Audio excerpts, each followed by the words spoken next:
Hello hi friends, Vinukonda bus stand పక్కన రుచి tea stall అనమాట. ఇది ఈ రుచి టీ స్టాల్లో టీ చాలా బాగుంటాయి.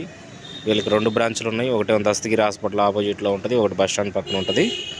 వీళ్ళ దగ్గర టీ చాలా టేస్ట్గా ఉంటాయి.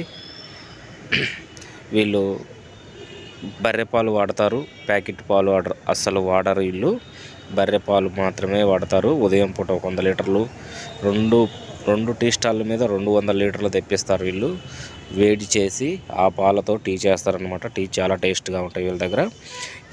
ఈయన కాడ 2 షాపుల మీద 15 మంది వర్కర్స్ పనిచేస్తున్నారు. 15 మందికి పని కల్పించాడనమాట ఆయన. మీరు కూడా ఏదో ఒక పని పెట్టి 10 మందికి పని కల్పించే విధంగా ఆలోచించండి ఫ్రెండ్స్. ఇతను ఎక్కడి నుంచో తమిళనాడు నుంచి వచ్చి మన ఊర్లో సమోసాలు అమ్ముకుంటూ ఈ స్థాయికి ఎదిగాడు ఆయన. ఇతను ఇప్పుడు నిలబడటానికి కూడా ఖాళీగా ఉండదు, మనకి అంత రష్గా ఉంటుంది అనమాట. చాలా టేస్ట్గా ఉంటాయి ఇంత టీ అనేవి. 2 బ్రాంచులు పెట్టాడు ఇప్పుడు ఆయన. అతను ఫ్రాంచైజీ ఇస్తే తీసుకోవాలని కూడా ఉన్నారు ఇప్పుడు. అంత టేస్ట్ ఉంటాయి అన్నమాట టీ.